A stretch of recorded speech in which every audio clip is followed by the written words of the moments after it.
الحمد لله الذي بنعمته تتم الصالحات الذي خلق سائر الكائنات ثم الصلاة والسلام على سيد السادات نبينا وحبيبنا محمد صلى الله عليه وسلم. اللهم لا علم لنا إلا ما علمتنا، اللهم علمنا ما ينفعنا وانفعنا بما علمتنا إنك أنت العزيز الحكيم. فقال تعالى في كتاب الكريم: أعوذ بالله من الشيطان الرجيم، بسم الله الرحمن الرحيم. ثم أورثنا الكتاب الذي اصطفينا من عبادنا فمنهم ظالم لنفسه ومنهم مقتصد ومنهم سابق بالخيرات بإذن الله. Alhamdulillah, tiada kata yang paling indah, tiada mutiara yang paling berharga selebih kita bersyukur kepada Allah Subhanahu wa taala atas nikmatul ijad dan nikmatul imdad. Nikmatul ijad karena Allah telah hadirkan kita dalam dunia ini, sebelumnya kita makhluk yang tidak ada. Nikmatul imdad karena Allah Subhanahu wa taala telah memberikan fasilitas kehidupan sejak kita dalam kandungan ibunda sampai dalam dunia ini, tidak pernah habis-habisnya Allah menganugerahkan kita nikmat, baik yang kita minta, ada juga nikmat yang tidak kita minta. Alhamdulillah, bersyukur kepada Allah Subhanahu wa taala, tidak bermaksud menggarami lautan, menasah Lamduro ini memang tokoh-tokohnya orang alim, ada Prof T dan seterusnya ya. Jadi ini sekadar suatu rahim Pak Imam Syekh yang kami muliakan dan seluruh hamba Allah yang hadir pada kesempatan yang sangat mulia ini.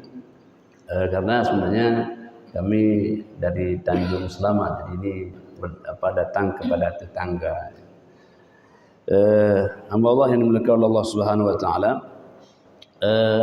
Allah mengisahkan dalam Al-Quran, "Tsumma awrasna al-kitab alladhi istafaina min ibadina." Lalu kami wariskan, kami berikan Al-Quran ini kepada orang-orang pilihan umat Nabi Muhammad sallallahu alaihi wasallam. Jadi Allah menyebut umat Nabi Muhammad ini umat-umat pilihan. Dipilih nabinya, dipilih zamannya, dipilih kitabnya. Jadi ini kita ini umat yang dipilih oleh Allah Subhanahu wa taala. Jadi walaupun usia kita pendek-pendek, ini kan usia kita, biar usia umat Nabi itu sesuai dengan nabinya. Kalau nabinya umur 63 tahun, umatnya seputar itu. Jarang yang sampai 100. Kalau ada yang 100 tahun kita kagum dan diumumkan. Haji pada tahun ini yang paling tinggi umurnya 100 sekian lagi. Kenapa? Karena memang umur umat Nabi Muhammad itu 60, 70. Nabi mengatakan innama a'maru ummati baina sittina wa sab'in. Umatku itu berumur antara 60 sampai 70 tahun. Tinggal kita hitung-hitung sekarang kita umur berapa. Tapi itu maksimalnya. Jadi oleh karena itu kalau kita baca hadis itu rasa-rasanya kok kita enggak lama gitu. Setelah sekian tahun sudah semakin mendekat. Jadi jemaah rahmat Allah Subhanahu wa taala, lalu umat pilihan ini Allah berikan Al-Quran, awrasnal kitab alladzi istafaina min ibadina, yang mereka itu adalah pilihan-pilihan kami. Walaupun usianya pendek, tapi kami panjangkan amalnya, kami panjangkan fadilahnya. Macam mana Allah panjangkan? Ada malam Lailatul Qadar, ada tempat-tempat yang mustajabah, ada waktu-waktu yang mustajabah. Itu pilihan. Jadi oleh karena itu umat Nabi Muhammad sallallahu alaihi wasallam pada suatu hari Nabi mengatakan, pernah dahulu pada masa umat-umat terdahulu ada orang yang umurnya 80 tahun.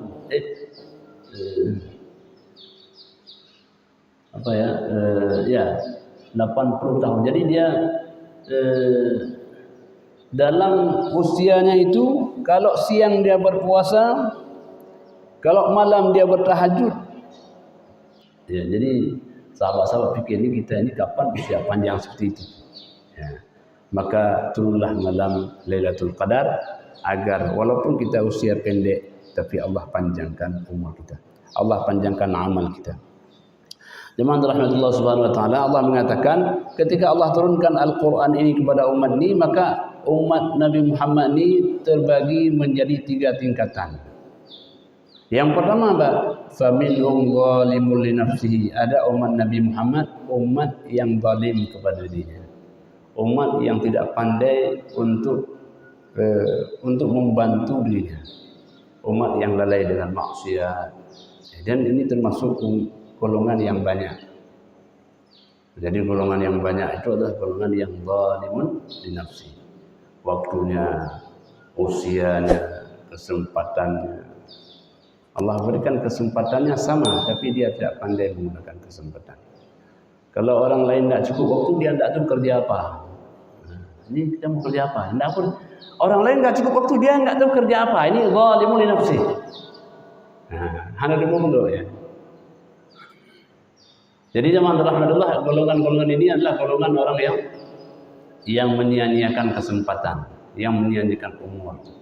Ketika dia sudah usia senja, dia tidak tahu karya apa yang pernah dia tinggalkan untuk dunia. Kalau Imam Syafi'i ada Ar-Risalah, kalau Imam Malik ada Al-Muwatta, semua mereka ada karya-karya yang mereka tinggalkan. Walaupun mereka sudah pergi, tapi seakan-akan mereka masih hidup kembali. Jadi kita ini apa yang kita tinggalkan. Jadi inilah kelompok yang Allah sebutkan zalimul li nafsi, mereka yang menyia-nyiakan dirinya karena lalai dengan kemaksiatan. Jadi teman rahmati Allah, memang bagi sebahagian orang dunia ini dia sebagai tempat untuk memuaskan hawa nafsunya.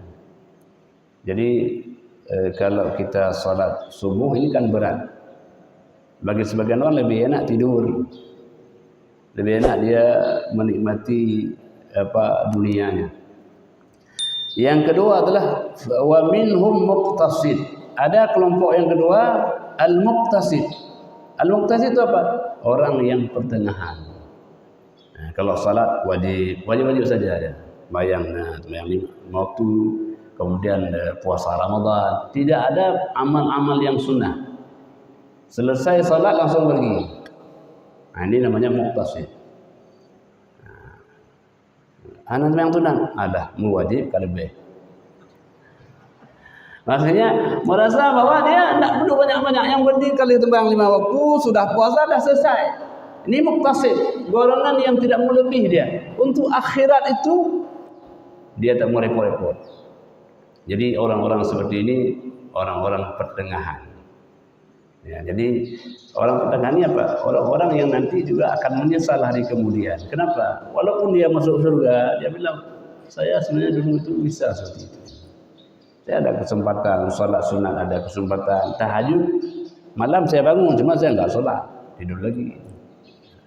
Saya rata-rata kan orang bangun malam, habis dia toilet tidur lagi kan. Itu muqtasid namanya. Dia tidak mau repot-repot. Ini golongan al-muqtasid pertengahan. Dalam semua aktivitas, dalam mengajar, kalau ada yang ala kadarnya, dalam bekerja ala kadarnya, dalam apapun ala kadarnya, dung keluar. Itu namanya muqtasid. Dung keluar. Lepas kewajiban saja. Jadi orang-orang yang seperti ini tidak pernah dia menggapai puncak kesuksesan.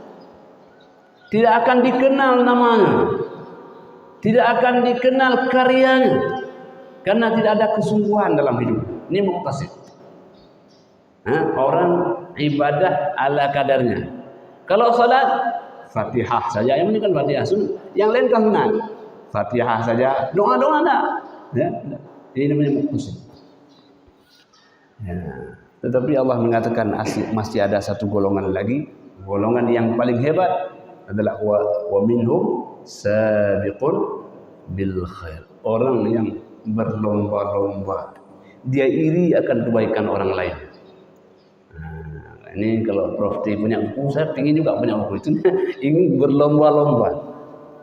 Kita iri kepada kebaikan orang lain, bukan karena hartanya, bukan. Kebaikan orang, karya beliau. Nah, ini kita ingin berlomba-lomba. Wasabiqum bil khairat. Jadi, teman rahmatullah subhanahu wa ta'ala, sabda Nabi SAW, ada dua amal yang harusnya kita kita boleh untuk iri kepada orang lain. Yang pertama, rajulun a'tahu Allahu al-Qur'ana fa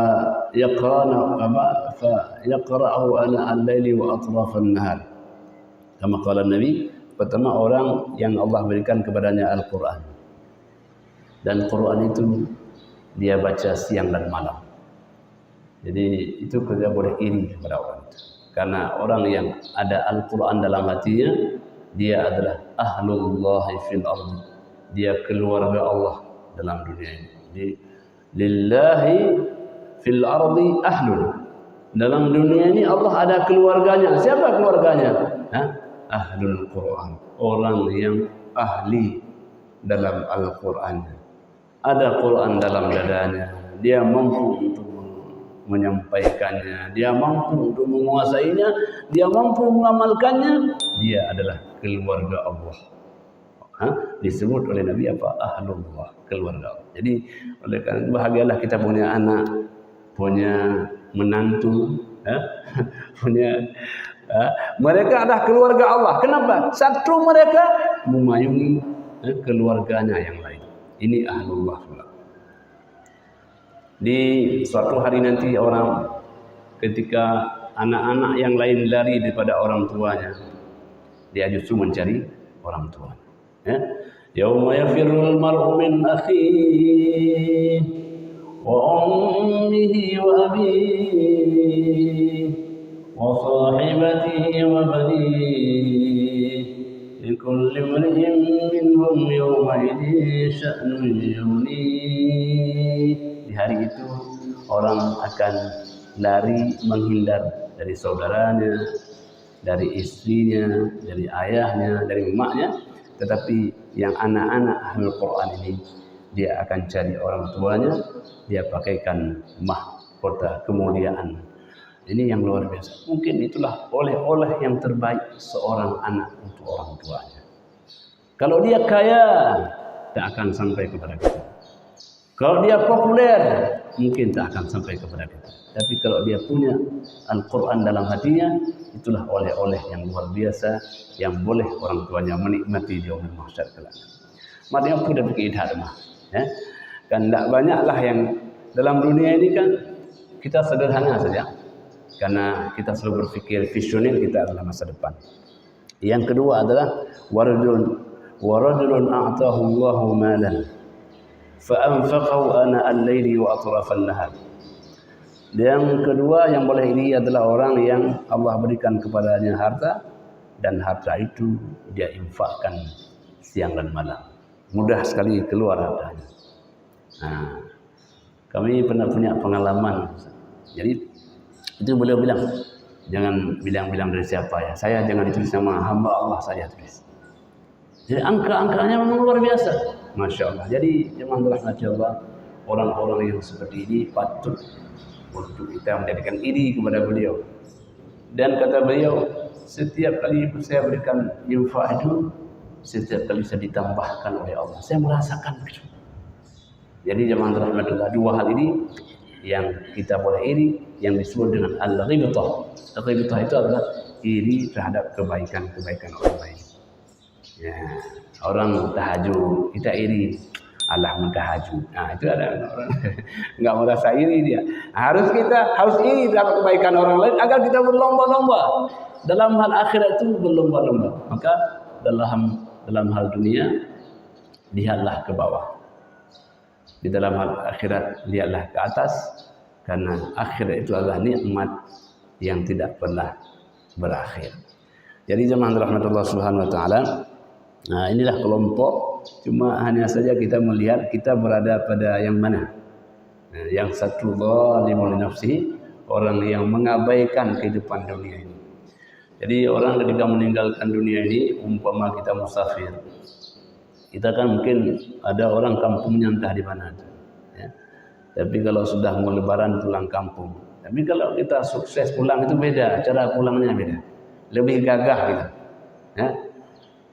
Jadi orang-orang yang dia akan kembali kepada Allah Subhanahu Wa Taala dianggap kita dalam dunia ini sebagai musafir. Sehingga pada suatu hari baginda sallallahu alaihi wasallam ketika bangun dari tidurnya itu, Umar bin Khattab radhiyallahu anhu melihat ada bekas pelepah kurma pada badan Nabi sallallahu alaihi wasallam. Jadi Nabi tidur di atas pelepah kurma. Bayangkan seorang yang sangat mulia, orang yang pertama masuk surga, tidurnya di atas pelepah kurma. Jadi jemaah rahmatullah, seperti itu Umar menangis melihat Nabi SAW, ya, atas keadaan seperti itu. Maka Nabi bilang, ya Umar, ma'abkaka, wahai Umar, apa yang buat engkau menangis?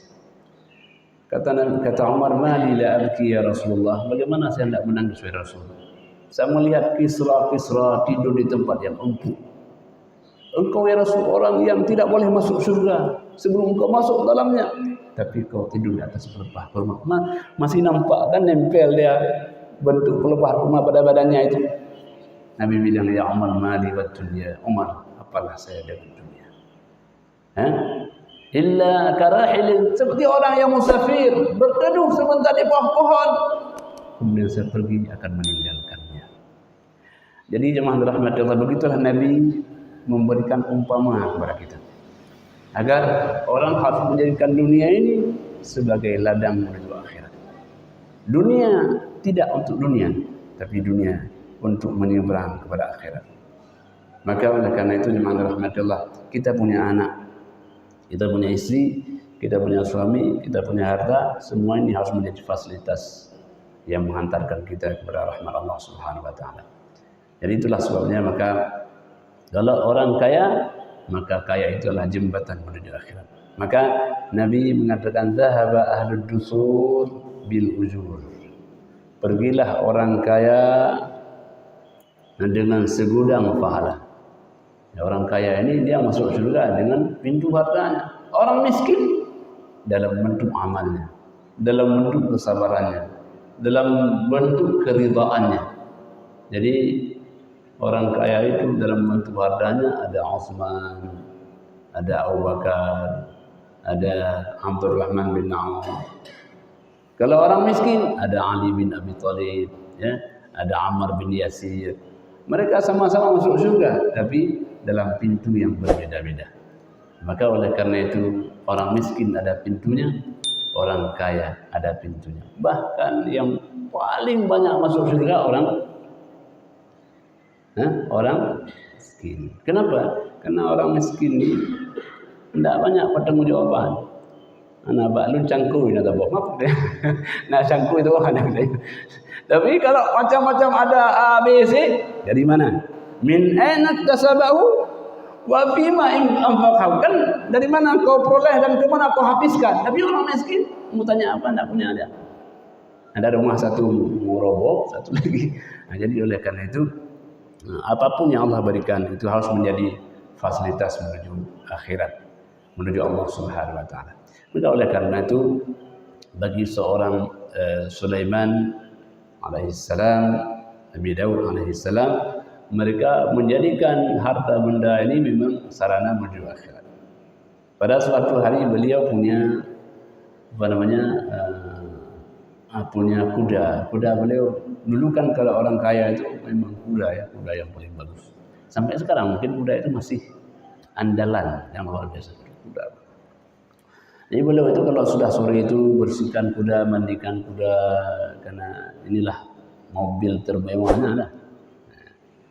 Sampai-sampai karena begitu sibuk dengan kudanya itu, beliau telat asar, telat. Esoknya bilang, wahai kuda, hari ini aku sembelih kamu karena kamu telah melalaikan aku kepada pemilik kita semua. Belum sembelihkan kuda itu. Nah, jadi kalau ada mobil kita lalai, kita lalai sambil kita membersihkannya lalai, itu kasih saya aja. Jangan sampai lalai gitu. Jadi jemaah rahmatullah subhanahu wa ta'ala, itulah poin bahwa manusia dalam dunia ini bertingkat-tingkat kesadarannya. Apa yang diinginkan oleh Al-Quran untuk membangkitkan kesadaran manusia, agar kita jangan sampai terjebak dalam rutinitas tapi dia lupa kepada Allah Subhanahu wa taala. Karena pagi tunggu siang, leho pre malam pre tengok dah. Ya kan? Tidak jelas apa kegiatan kita, tidak jelas apa ibadah. Kalau sudah duduk ngomong tentang orang, gimana bulan? Mana apa taganya? Itu. Tidak pernah ada orang bilang saya kan ibadah saya kok kurang sekali, jarang. Yang ngomong tentang dirinya, yang ngomong tentang keluarganya, yang ngomong tentang nasibnya, selalu ngomong tentang orang lain. Ya, makanya apa namanya? Nabi mengatakan apa itu? Tuba man syaghalahu aibuhu min uyubin nas. Berbahagialah orang yang sibuk dengan aibnya, dia lupa kepada aib orang lain. Ada orang sibuk dengan aib orang lain, lupa aibnya. Ya, ini yang bermasalah. Maka orang yang paling bagus adalah baik dan beragama Pak. Kedua Tuhan ajalah loh. Nah, itu orang yang paling baik. Sibuk dengan aibnya, bicara tentang dirinya.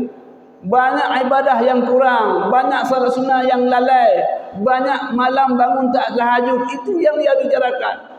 Nah, jadi jangan sibuk dengan aib orang, lupa akan aib kita sendiri. Maka oleh karena itu ya, فلينظر نفس ما قدمت لغد واتقوا الله إن الله خبير بما تعملون. Maka hendaklah setiap pribadi kita lihatlah diri kita ini, apa yang sudah kita persiapkan untuk esok hari. Esok itu adalah kematian. Kenapa esok? Karena kematian dengan hari ini sangatlah dekat. Baru ketemu kemarin, baru dapat dihuni dua aja. Hanali Pak kamu meninggal, kamu meninggal. Cepatnya, itulah cepat. Nah, makanya orang yang paling baik adalah orang yang paling banyak ingat akan kematian, karena ingat akan kematian mendorong orang untuk beramal. Nah, kalau orang tidak pernah ingat mati, dia enggak akan terdorong untuk beramal. Nah, maka jemaah rahmatullah subhanahu wa taala, ada satu cerita yang menarik para sahabat-sahabat dahulu itu. Kalau bertemu itu satu dengan yang lain, itu assalamualaikum, waalaikumsalam. Nah, jadi ngomongnya wal 'asri innal insana lafi khusr illa alladziina aamanu wa 'amilus shalihati wa tawassaw bil haqqi wa tawassaw bis sabr. Itu ayatnya. Atau kamu nampak baca ayat wal 'asri innal insana lafi khusr.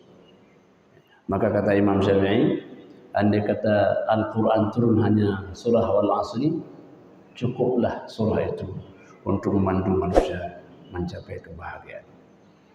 Nah, jadi oleh karena itu Imam rahmati Allah ya, kita kembali yang pertama potensi kita adalah tsumma awrasnal kitab. Allah telah menurunkan kepada kita Al-Quran. Hanya Al-Quran itu tidak boleh hanya sebagai lambang, dan hanya tinggal sebagai tulisan-tulisan, tapi dia tidak pernah kita baca, tidak pernah kita pahami tafsirnya, dan tidak pernah kita amalkan isinya. Makanya ketika Allah mengatakan awrasnal kitab, Alkitab itu biasanya kalau di rumah itu masih baru dia. Baru anda buka nunggu tak jaga apa, nunggu rapi ditemprot agak. Nah, itu ada orang di rumahnya itu punya Al-Quran tak pernah dibuka sejak dia beli. Mantap be kedai nanti. Nah itu, be pabrik. Nah, jadi itulah maksudnya ketika Allah wariskan Al-Quran ini, maka Al-Quran menghantarkan manusia ya menginformasikan kepada kita bagaimana kita mengamalkan Al-Quran. Ya itulah menjadi 3 golongan. Jadi oleh karena itu dalam konteks kehidupan dunia kalimah yang dipakai fastabiqul khairat wa fi dzalika falyatanafasil mutanafisun. Kita mesti berlomba-lomba. Dalam dunia jangan berlomba-lomba. Tapi kalau bicara akhirat, menjadi muazzin, dia orang kan bersihkan musalla, itu mesti berlomba-lomba. Kenapa? Karena nikmat akhirat nikmat yang abadi. Adapun kehidupan dunia ini, kita ini bisa banyak kali harta kita. Tapi kalau sudah tua, kita umur sekian, harta yang banyak kita nggak bisa dimati. Berat apa aja dengan asam berat. Nama tu heboh. Wadah aja kan heboh apa? Anak mungkin heboh itu apa? Yang heboh tak dari. Pergi berapa? Nanti juga heboh nak pakai. Kena tetap satu yang kita pakai. Kenapa? Dunia yang pertama dia terbatas waktunya, yang kedua terbatas jumlahnya, dan yang ketiga terbatas cara menikmatinya. Kita walaupun banyak duit makan tetap 15.000 sekali makan. Tak mungkin saya makan 2 juta anak, terbatas. Maksudnya makanya Allah mengatakan wal akhiratu khairun wa abqa. Inna hadza la fi suhufil ula suhufi Ibrahim wa Musa. Dunia akhirat itu kata Allah lebih baik dan lebih abadi. Lebih baik karena kualitasnya, karena masanya, dan tidak ada terbatasnya amatnya. Jadi oleh karena itu kita mesti menjadi orang yang fastabiqul khairat, berlomba-lomba dalam kebaikan. Sahabat-sahabat itu kalau melihat Nabi beribadah kan mereka terpancing untuk semangat ibadahnya itu. Semangat. Sehingga suatu hari Abdullah bin Mas'ud beliau melihat Nabi SAW salat, maka beliau ikut juga salat sunat dengan Nabi SAW. Nabi itu kalau sudah Allahu Akbar berdiri itu, kalau salat sunatnya itu sudah Fatihah, beliau baca surah Baqarah. Selesai. Kemudian beliau lanjutkan surah Ali Imran. Selesai. Lanjutkan surah Al-Maidah. Berapa juz itu? 5 juz. Ya, sama tadi 5 juz ya. Maka kata Abdullah Mas'ud, saya hampir pingsan di belakang. Karena pangsan di belakang. Tapi begitulah kokohnya Nabi dalam beribadah. Maka Nabi mengatakan ana atqakum billah, saya orang yang paling bertakwa kepada Allah Subhanahu wa taala. Dan yang ada baca sabih sebenarnya panjang dah ibu bacanya hanya terjadi kena. Sabih itu baca. Sabih isma rabbuma hanya terjadi panjang dah baca. Nah, jadi semangat ibadah Nabi itu luar biasa. Luar biasa. Maka oleh karena itu jauh jemaah dirahmati Allah, semangat ibadah kita jauh. Kalau para sahabat-sahabat itu kalau ibadah pada awal-awalnya itu tahajud itu dekat dinding. Mereka ikat badannya dengan dinding. Kenapa? Karena mereka tidak sanggup lagi berdiri. Ada yang sampai bengkak-bengkak kakinya, hatta waramat qadamah, hingga bengkak kakinya. Saya bilang, Pak, kami bengkak juga, Pak. Bukan bukan karena ibadah. Jadi oleh karena itu betul-betul para sahabat itu fastabiqul khairat, nilai untuk berlombanya luar biasa. Maka yang kita bangun sekarang ini adalah bagaimana kita memiliki semangat untuk berlomba dalam kebaikan. Datang ke masjid orang yang paling cepat, pulang paling telat. Ini enggak. Datang paling telat, pulang paling cepat. Jadi semangat yang kita bangun ini yang harus kita melihat contoh-contoh daripada baginda Rasulullah sallallahu alaihi wasallam. Jadi jemaah rahmati Allah, maka Nabi mengatakan ahlul qurun qarni. Summa yalunahu summa yalunahu. Qurun yang paling baik, masa yang paling baik adalah masaku. Kenapa masaku? Ya, itu Nabi, para sahabat luar biasa. Nabi kalau lihat para sahabat siapa yang enggak hadir, di mana beliau lihat? Ketika salat berjamaah. Fulan enggak datang aja. Itu pada masa beliau. Jadi sampai-sampai jemaah rahmati Allah, ada seorang sahabat namanya Abdullah bin Umi Maktum. Ini kan orang buta, beliau enggak nampak. Jadi beliau tanya Rasul, saya kan ana rajulun dharir, saya ni orang yang enggak nampak ya Rasul. Saya harus ada orang yang memandu saya. Kalau enggak ada, enggak bisa saya ini. Apakah boleh enggak saya salat di rumah? Boleh enggak saya salat di rumah? Saya orang yang enggak nampak. Pandangan saya enggak ada. Saya buta. Boleh enggak salat di rumah saya ya Rasul? Nabi bilang, boleh. Tapi apakah kamu asalnya akan nida? Apakah kamu mendengar azan? Naam ya Rasul. Fa'ajib. Kalau kamu dengar azan, maka jawablah. Datanglah ke masjid. Ini orang nak nampak. Kalau kamu dengar azan, datanglah ke masjid. Kita alhamdulillah apa yang enggak nampak? Mobil kita punya, motor ada 3, anak juga ada, istri juga punya. Apa yang enggak ada? Apa enggak malu kita sama Abdullah bin Umi Maktum? Beliau adalah rajulun dharir, enggak nampak, tapi beliau adalah salah satu muazzin Nabi SAW adalah Abdullah bin Umi Maktum. Jadi oleh karena itu kita memang bisa mencari alasan lupa akan sakit perut. Kata kaki malam. Ada saja alasan-alasan sehingga kita tak bisa hadir ke rumah Allah Subhanahu wa taala. Maka oleh karena itu jemaah, marilah kita gunakan sisa-sisa umur dan kesempatan yang kita miliki ini, karena kesempatan yang ada ini tidak lama lagi. Ya. Kita ini berada pada sisa-sisa usia kita. Kalau sudah 30 ke atas, 40 ke atas itu sudah sisa-sisa kehidupan. Ya.